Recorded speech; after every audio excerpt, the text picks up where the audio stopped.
2 Samuel chapter 11. 2 Samuel chapter 11. This is some somewhat familiar passage. 2 Samuel 11 is the story of the sin of David with Bathsheba. And so I'm going to kind of break this down. I have eight different points here, 8 different things that we see happen in David's life as the sin begins to grow, right? The sin begins to grow and become worse and worse and worse. And so obviously, this is one of those passages that is included in Scripture for our learning, for our understanding. We know this from the entire context of Scripture. David is one of the good guys, right?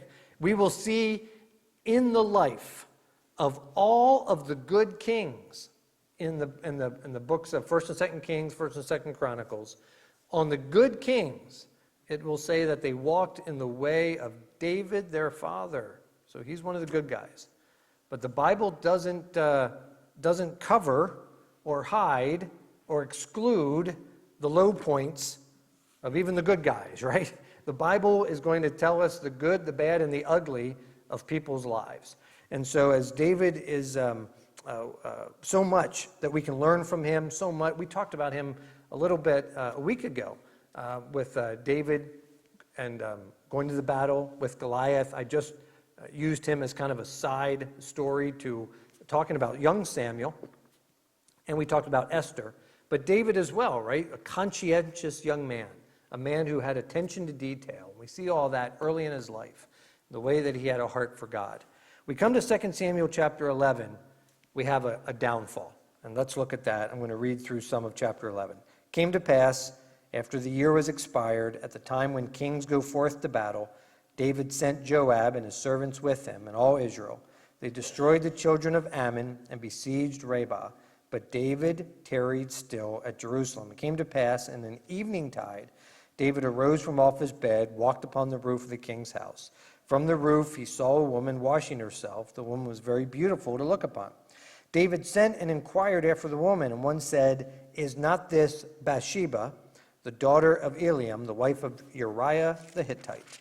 David sent messengers. He took her. She came in unto him. He lay with her. She was purified from her uncleanness, and she returned to her house. The woman conceived and sent and told David and said, "I'm with child." David sent to Joab, saying, "Send me Uriah the Hittite." And Joab sent Uriah to David. When Uriah was coming to him, David demanded of him how Joab did, how the people did, how the war prospered. David said to Uriah, "Go down to thy house now, wash thy feet." Uriah departed out of the king's house, and there followed him a mess of meat from the king. But Uriah slept at the door of the king's house with all the servants of his lord, and went not down to his house. And when they had told David, saying, "Uriah went not down into his house," David said unto Uriah, "Camest thou not from thy journey? Why then didst thou not go down into thine house?" And Uriah said unto David, "The ark and Israel and Judah abide in tents. My lord Joab and the servants of my lord are encamped in an open field. Shall I then go into mine house to eat and to drink and to lie with my wife? As thou livest, as thy soul liveth, I will not do this thing." David said to Uriah, "Tarry here today also, and tomorrow I will let thee depart." So Uriah abode in Jerusalem that day and the morrow. When David had called him, he did eat and drink before him. He made him drunk. And at even he went out to lie on his bed with the servants of his lord, but went not down to his house. It came to pass in the morning, David wrote a letter to Joab and sent it by the hand of Uriah. And he wrote in the letter, saying, "Set ye Uriah in the forefront of the hottest battle, and retire ye from him, that he may be smitten and die." We'll stop there in verse number 15 for now. As time unfolds, we'll get to the rest of the chapter here in a minute.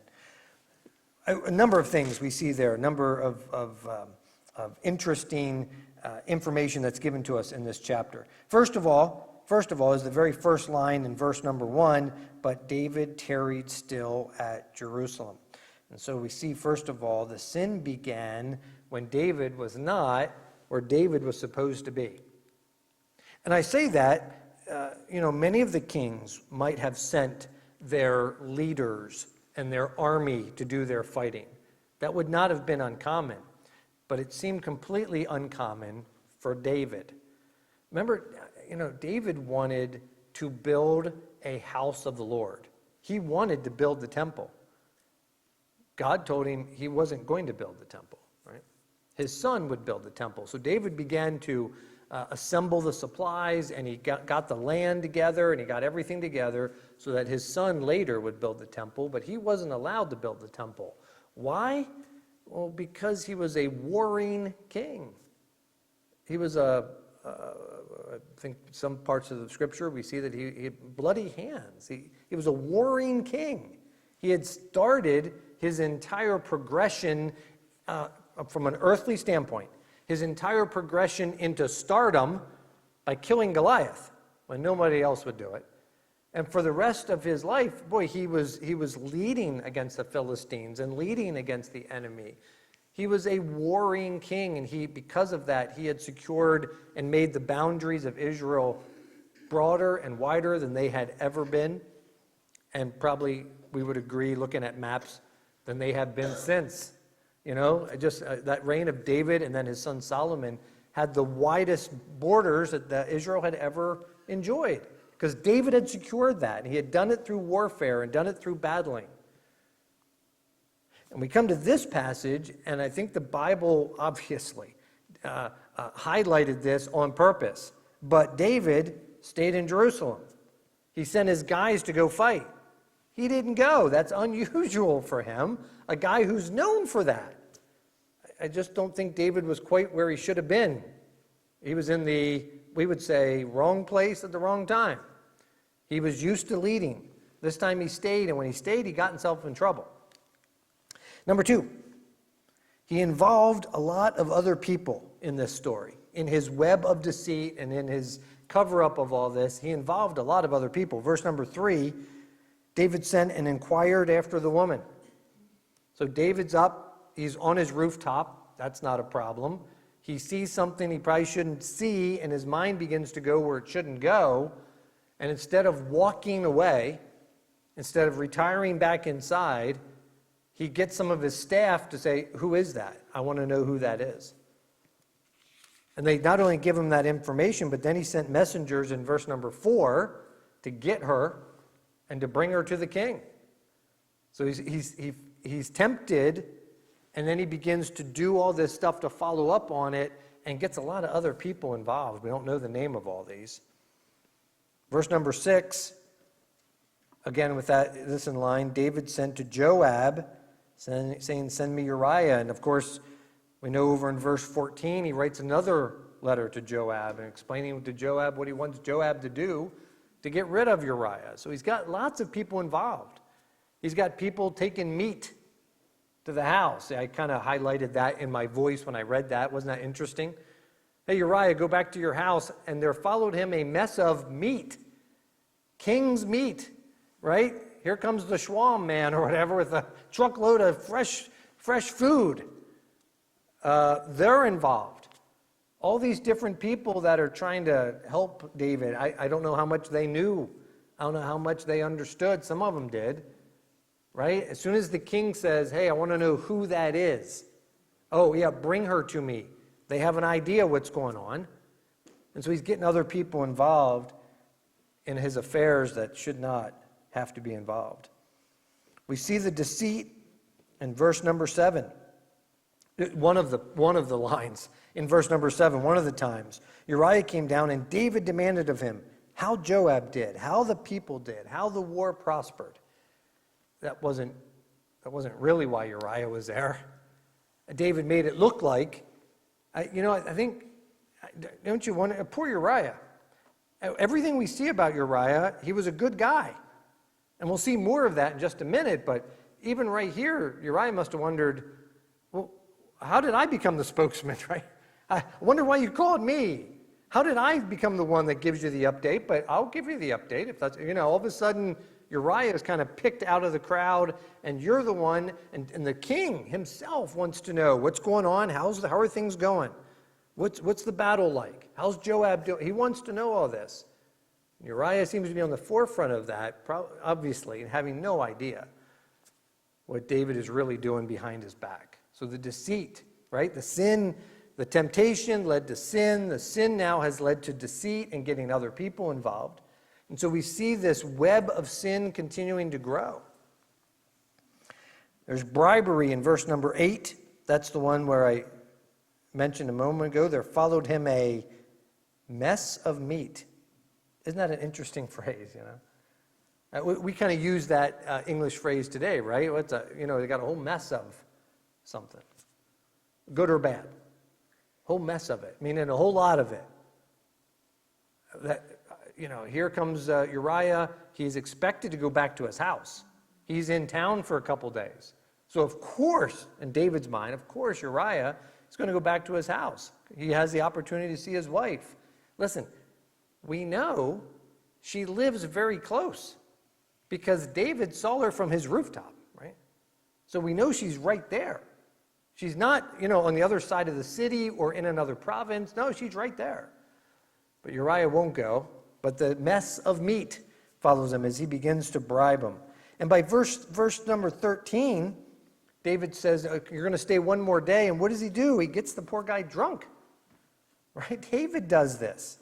David called him. He did eat and drink before him. And he made him drunk. I think we find Uriah's the little guy. I'm not just saying that. The Bible says that. In Nathan's prophecy, when Nathan prophetically talks about what happened and gives David the information of what happened, Nathan is the one that calls him the small guy with one sheep. That's the picture that the prophet uses when he confronts David later on. So here's Uriah. He's kind of an unknown guy, kind of a small guy. He gets called in. David's the one telling him, asking him all about the battle and what's going on. And so when the king says, here, drink, he drinks. Drink some more, David gets him drunk. The king gets him drunk. Uriah probably felt like he had got a promotion of some sort. He was just a guy on the battlefront. Now he's at the king's house. Now he's eating with the king. Now the king's asking him for information.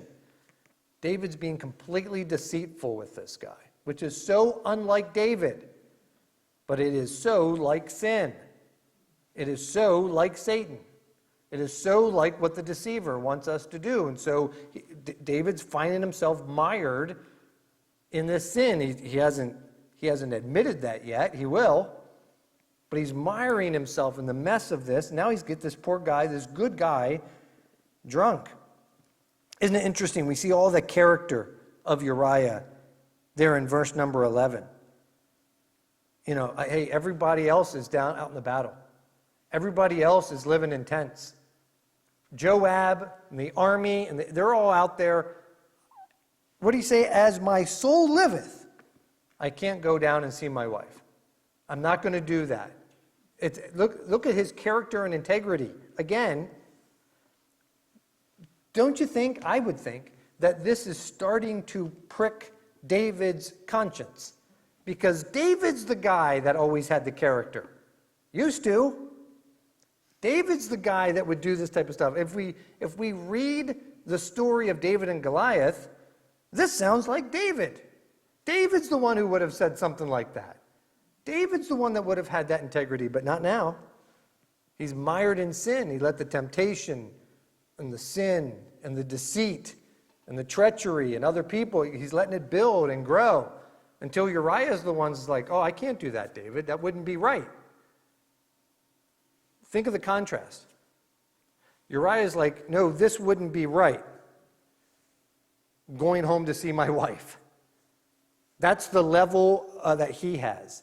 Meanwhile, David is sleeping with his wife, covering it up, manipulating, getting other people involved, being deceitful. Ultimately, he's going to have the poor guy killed. We talk about what's right, what the standard is. It has swung dramatically in David's life. And I would think this man Uriah is making David, I think David is seeing a young David, and it's convicting him.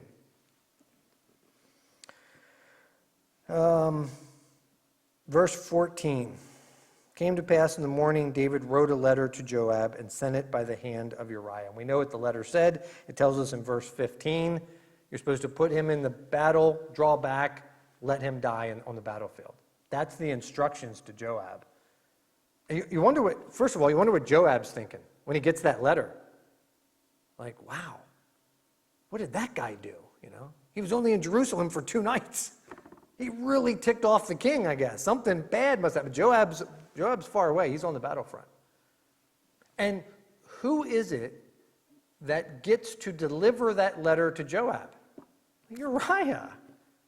Talk about a slap in the face, right? Talk about what I wrote down, no scruples. His sin knew no scruples anymore, right? He delivered his own death sentence. I mean, I would think that Uriah probably felt pretty good after spending 2 days in Jerusalem, dining with the king, talking to the king, giving updates to the king. He's hand delivering a special letter to Joab. And you can see him giving it to him. He's probably, I don't want to say proud of himself, but feeling pretty good. And he gives this letter to Joab, and Joab's reading it, looking at him, going, uh-oh. Poor guy has no idea that the king wants him dead, that we're supposed to get rid of him. His sin knew no scruples. We see, of course, his sin led to far greater sin. I think we would agree. Listen, here's this ongoing discussion. Ready? Sin is sin, but sin tends to grow and snowball. And so, standing on the rooftop, looking at a woman, lusting after her, is a problem.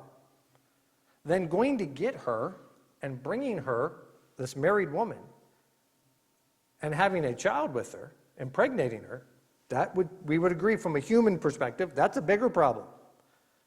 Now he's going to have someone killed. He's going to murder. Again, from a human perspective. And we differentiate this, but to God, sin is sin. At the same time, in God's law, God gave different punishments for different layers of sin. And people don't usually start by killing someone. And here's David starting with lust, going to adultery, and now getting down to murder. He's going to have this guy killed. Let's pick up in verse 16. We had stopped at the end of verse 15. It came to pass, when Joab observed the city, he assigned Uriah into a place where he knew that valiant men were. So he put him in the heat of the battle where the other enemy was fierce. The men of the city went out. They fought with Joab. There fell some of the people of the servants of David, and Uriah the Hittite died also. Then Joab sent and told David all things concerning the war, and charged the messenger, sayest, when thou hast made an end of telling the matters of the war unto the king, and if so be that the king's wrath arise, and he say unto thee, wherefore approached ye so near unto the city when ye did fight? Knew ye not that they would shoot from the wall? Who smote Abimelech, the son of Jerubasheth? Did not a woman cast a piece of millstone upon him from the wall that he died in Thebez? Why went ye near the wall? Then say thou, thy servant Uriah the Hittite is dead also. We'll stop right there. Talk about that for a second. It's part of the story that might get lost in there, but Joab has Uriah and some of his men go up into the heat of the battle, up near the wall of the city, up where the valiant men were fighting against them from the wall. Looks like they lost more than Uriah, right? More men than Uriah died in this. And so Joab is playing a game too, right? Joab's like, well, David might be upset that several of the good men died. And he might question my battle strategy. Because remember, David leads the men into war. David knows how to fight. He's the warrior king. He knows how to do it. So Joab says, this is what we did, and we got too close, and David's going to go, why did you do that, and don't you know better? And then tell him, oh yeah, Uriah was killed in that. Because I don't know if Joab knew all the details of why he wanted Uriah killed. But he knew that he did, for some reason. And so give him that. That'll pacify him if he's upset about the way that we handled things. So there, again, the deceit is starting to intertwine, I think, a little bit here among all these. Verse 22, so the messenger went, and he came and he showed David all that Joab had sent him for. The messenger said to David, surely the men prevailed against us. They came out unto us in the field. We were upon them, even upon the entering of the gate. The shooters shot from off the wall upon thy servants. Some of the king's servants be dead, and thy servant Uriah the Hittite's dead also. Then David said unto the messenger, thus shalt thou say unto Joab, let not this thing displease thee, for the sword devoureth one as well as another. Make thy battle more strong against the city and overthrow it, and encourage thou him. Isn't it interesting? A time when, listen, Joab thought David might be upset with the way the events played out. The messenger wasn't sure how David might react. The messenger gave him the information. Some of these men died. Oh, and Uriah the Hittite died. And David said, and I'll paraphrase here, well, those things happen, right? Isn't that what he kind of said? Well, that happens. Sometimes the sword prevaileth. Sorry, we lost some good men, but that's what happened. That's not how David would have reacted. In fact, David would have been the one out there leading the battle. The sin had crept into it. I mean, it looks like to me, the way that this played out, probably some other good men lost their lives that may not have if Joab hadn't been trying to kill off Uriah in the way that he did it. Now verse 26, when the wife of Uriah heard that Uriah, her husband, was dead, she mourned for her husband. When the morning, that period of time, when the morning was past, David sent and brought her to his house. She became his wife. She bare him a son. And then here's the most important line in the entire chapter. But the thing that David had done displeased the Lord. David, boy, don't you think, here's someone who died in service to their country, right? They died valiantly. It looks like David's going to look out for her, right? He's going to take her and make her his wife, one of his wives. Make her his wife. And I'm sure the people around the area were like, oh, that's nice. That seems good. No, he's trying to cover up his sin. He's trying to cover up the fact that she's going to have a child here soon, and it's his. He's trying to cover up the depth of his sin. In chapter 12, we're not going to read it, but Nathan, of course, is told by God exactly what's going on.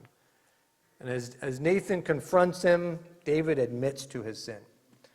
We know from the Psalms that he wrote, a number of different passages, he confesses his sin before God. Against thee and thee only have I sinned. His sin was first and foremost against God. A lot of people were hurt. A lot of people were hurt. And we can talk, it's another whole interesting story to see the effects of that, right? This child here, this child that Bathsheba's carrying in this story will die. There'll be all the problems with Absalom, Tamar, Amnon. That gets really ugly with the things that happen with his children and the things that unfold. God was, it says here, all this displeased the Lord. He had hidden it pretty well. I think there were plenty of people that knew or had pretty good suspicions of what was going on, right? They had an idea what was going on. I'm a